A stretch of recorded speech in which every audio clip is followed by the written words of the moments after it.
Shrimad home remedies में आपका स्वागत है। और हम आपको बताएंगे कि हमें अपने शरीर को पहचानना चाहिए, अपने शरीर को जानना चाहिए, क्योंकि हमारा जो शरीर है ये बहुत ही प्राचीन है। ये मैं इंस्पायर हुआ हूँ, ओशो का एक लेक्चर मैंने सुना था, वहीं से इंस्पायर हुआ हूँ और वही मैं आपको बताने भी जा रहा हूँ। उन्हीं के लेक्चर से पूरा इंस्पायर है। उनका कहना था कि शरीर बहुत प्राचीन है, बहुत ही प्राचीन, क्योंकि तभी हम एक पत्थर की तरह जीते हैं। शरीर तो था लेकिन मन सोया हुआ था। फिर तुम एक पेड़ हुए। शरीर था, उसकी पूरी हरियाली और फूलों के साथ, लेकिन मन अभी भी गहरी नींद सोया था। पत्थर की तरह ना सही, लेकिन फिर भी सोया तो था ही। फिर तुम जानवर हुए। शरीर ऊर्जा से इतना ओतप्रोत था, लेकिन मन काम नहीं कर रहा था। तो तुम पक्षी हुए, मनुष्य हुए। शरीर लाखों साल से कार्यरत है। शरीर ने अत्यधिक प्रज्ञा इकट्ठी कर ली है। शरीर बहुत प्रज्ञावान है। इसलिए यदि तुम बहुत ज़्यादा खाते हो तो शरीर कहता है रुक जाओ। मन इतना बुद्धिमान नहीं है। मन कहता है स्वाद अच्छा है, थोड़ा और अधिक खा लो। अगर तुम मन की सुनते हो तो मन शरीर का नुकसान करता है किसी न किसी प्रकार से। यदि तुम मन की सुनोगे तब मन पहले तो कहेगा खाए जाओ, क्योंकि मन मूर्ख है, बच्चा है। वह नहीं जानता कि वह क्या कह रहा है। वह नया नया आया है, उसके भीतर कोई शिक्षा नहीं है, वो बुद्धिमान नहीं है, वो तो अभी मूर्ख है। शरीर की सुनो। जब शरीर कहता है भूख लगी है तब खाओ। जब शरीर कहती है रुक जाओ तो तब रुक जाओ। जब तुम मन की सुनते हो तो यह ऐसा है जैसे एक छोटा बच्चा एक बूढ़े आदमी को राह दिखा रहा है। वे दोनों गड्ढे में गिरेंगे। अगर तुम मन की सुनोगे तो पहले तुम इंद्रियों में गिर जाओगे, फिर तुम उससे ऊब जाओगे। हर इंद्रिय तुम्हारे लिए दुख ले आएगी और हर इंद्रिय अधिक चिंता, क्लेश और पीड़ा ले आएगी। अगर तुमने बहुत ज़्यादा खा लिया तो पीड़ा होगी और फिर उल्टी भी हो सकती है।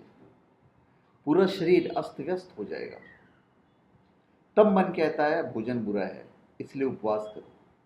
और उपवास ज़्यादा खतरनाक होता है। अगर तुम शरीर की सुनो तो कभी ज़्यादा नहीं खाएगा और न कभी कम खाएगा।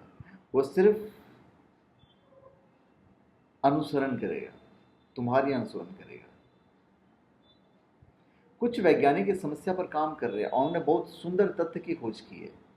छोटे बच्चे तभी खाते हैं जब वे भूखे होते हैं। वे तभी सोते हैं जब उन्हें नींद आती है, जब अपने शरीर की सुनते हैं।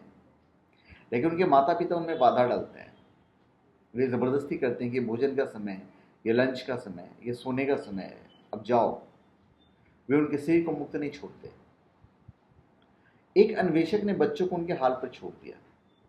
वो 25 बच्चों पर काम कर रहा था। उन पर सोने की ज़बरदस्ती या उठने की ज़बरदस्ती नहीं की गई। 6 महीने तक उन पर कोई ज़ोर ज़बरदस्ती नहीं की गई और एक गहन समझ विकसित हुई। वे गहरी नींद सोए, उन्हें कम सपने आए, कोई डरावने सपने नहीं आए, क्योंकि डरावने सपने माँ बाप के कारण आ रहे थे जो उन पर ज़बरदस्ती करते थे।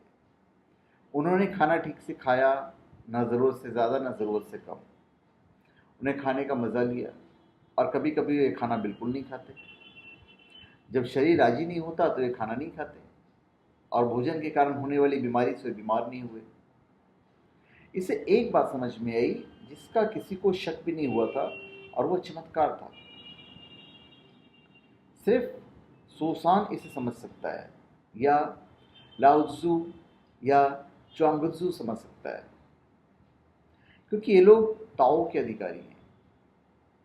ये ऐसी अद्भुत खोज थी। उन्हें यह समझ में आई कि जब बच्चा बीमार हो तो एक खास तरह का खाना नहीं खाता है।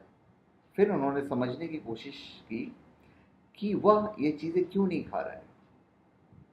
उनका जब विश्लेषण किया गया तब पाया गया कि उस बीमारी के लिए भोजन हानिकारक है।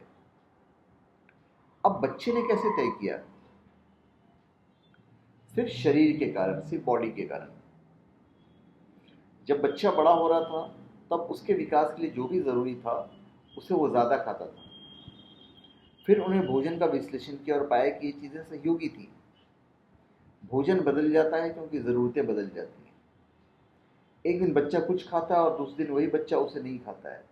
और वैज्ञानिकों को एहसास हुआ कि शरीर की प्रज्ञा होती है। अगर तुम शरीर को उसके हिसाब से चलने दो तो तुम सही रास्ते पर हो, राजमार्ग पर हो। और यह सिर्फ भोजन के बारे में सच नहीं है, पूरे जीवन के बारे में सच है।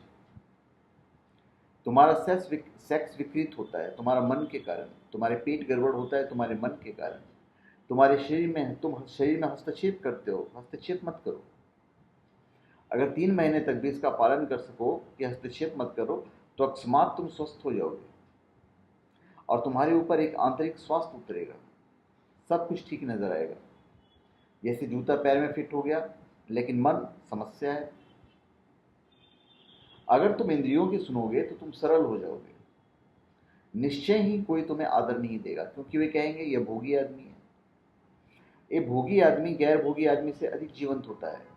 हमेशा सुनो, आप शरीर की सुनो, क्योंकि यहां तुम उस क्षण आनंद लेने के लिए हो जो तुम्हें मिला है। यह प्रसादपूर्ण क्षण, यह धन्यता जो तुम्हारे साथ घटी है। तुम जीवंत हो, जागरूक हो और इतने विराट विश्व में हो। इस छोटे से ग्रह पर, बहुत छोटे नन्हे से ग्रह पर, मनुष्य एक चमत्कार है। हम और आप एक चमत्कार हैं। सूरज 60 गुना ज़्यादा बड़ा है इस पृथ्वी से, और ये सूरज सामान्य है। ऐसे लाखों सूरज हैं, लाखों विश्व ब्रह्मांड है। अब तक ऐसा लगता है, जहाँ तक विज्ञान की पहुँच है, कि जीवन और चेतना सिर्फ इस धरती पर घटी है। तो ये धरती धन्य है। तुम्हें पता नहीं कि तुमने क्या पाया है। यदि तुम्हें इसका एहसास हो कि तुमने क्या पाया है, तुम बहुत कृतज्ञ हो जाओगे और इससे अधिक कुछ नहीं मांगोगे। तुम एक चट्टान भी हो सकते हो और तुम इसके बावत कुछ नहीं कर सकते। तुम एक मनुष्य हो और तुम दुख झेल रहे हो, और तुम चिंतित हो और तुम पूरी बात ही चुप रहे हो। इस क्षण का आनंद लो, क्योंकि यह क्षण दोबारा नहीं आएगा। हिंदुओं का यही अभिप्राय है। वे कहते हैं तुम फिर से चट्टान बन जाओगे। अगर तुम आनंद नहीं लोगे और विकसित नहीं होगे तो तुम नीचे गिर जाओगे। आनंद तुम्हें लेना पड़ेगा। कृष्ण की रासलीला यही हमें सिखाती है। नृत्य करो, आनंद लो जीवन का। आनंद लेते हुए सारे काम करो। नहीं करोगे तो तुम एक जानवर बन जाओगे। यह अर्थ है। हमेशा याद रखना कि चेतना की चरम दशा एक ऐसा शिखर है कि अगर तुम इसका आनंद नहीं लेते या इसे केंद्रित नहीं होते, तुम नीचे गिर जाओगे। गुरजेफ कहता था कि अभी तुम्हारे पास आत्मा नहीं है। जीवन केवल एक अवसर है उसे पाने का, आत्मवान होने का। और कौन जाने अवसर फिर कभी मिलेगा या नहीं मिलेगा। कोई नहीं जान सकता, कोई नहीं जान सकता। कोई है ही नहीं जिसके बारे में कुछ कह सकता है। इतना ही कहा जा सकता है कि इस क्षण यह मौका तुम्हें मिला है। यदि तुम इसका आनंद लेते हो, यदि तुम इसमें मस्त हो जाते हो, कृतज्ञता अनुभव करते हो, तो वह और सघन हो जाएगा। तुम्हारे पास जो भी है वो बहुत ज़्यादा है। अनुग्रहित होने के लिए, आभारी होने के लिए काफ़ी है। अस्तित्व से और मत मांगो। तुम्हें जो मिला है उसका मज़ा लो, और तुम जितना मज़ा लोगे उतना तुम्हें और दिया जाएगा। जिसे से एक बहुत विरोधाभासी बात कहते हैं। यदि तुम्हारे पास अधिक है तो तुम्हें और अधिक दिया जाएगा, और तुम्हारे पास अगर कुछ नहीं है तो तुम्हारे पास है वो भी छीन लिया जाएगा। यह तो बेतुका मालूम होता है। किस तरह का गणित है ये। यदि तुम्हारे पास अधिक है तो तुम्हें और अधिक दिया जाएगा, और अगर तुम्हारे पास अगर कुछ नहीं है तो जो तुम्हारे पास है वो भी छीन लिया जाएगा। लगता है यह धनवान आदमी के लिए है और गरीब आदमी के विपरीत है। जिसे एक बहुत विरोधाभासी बात कहते हैं। यदि तुम्हारे पास अधिक है तो अधिक दिया जाएगा। बात बिल्कुल बेतुका मालूम पड़ती है। इसका सामान्य अर्थशास्त्र से कोई संबंध नहीं है। यह तो जीवन का परम अर्थशास्त्र है। जिनके पास है उन्हें अधिक दिया जाएगा, क्योंकि जितना वे मजा लेंगे उतना ही बढ़ेगा। जीवन विकसित होता है आनंद के कारण। प्रसन्नता सूत्र है। प्रसन्न हो, अनुग्रहित हो, जो भी है उसके प्रति, जो भी है उसमें मस्त हो जाओ, फिर और खुलता है, तुम्हारे ऊपर और गिरता है, तुम इस योग्य हो जाते हो कि तुम्हारे ऊपर और आशीष उतरे। जो अनुग्रहित नहीं है वो उसे भी खो देगा, और जो उसके पास है, जो अनुग्रहित है, उसे समूचा अस्तित्व मदद करेगा कि वो अधिक विकसित हो, क्योंकि वो योग्य है और उसे उसकी कदर है जो उसे मिला है। इसका सामान्य अर्थशास्त्र से कोई संबंध नहीं है, ये जीवन का परम अर्थशास्त्र है। तो धन्यवाद। आप हमारे चैनल पे सब्सक्राइब करें और अपने कमेंट दीजिए। ये मैं ओशो जी का एक प्रवचन मैंने सुना था कहीं, तो वही मैंने आपको बताया है। तो धन्यवाद। आप हमारे चैनल पे सब्सक्राइब करें और अपने कमेंट दीजिए। धन्यवाद।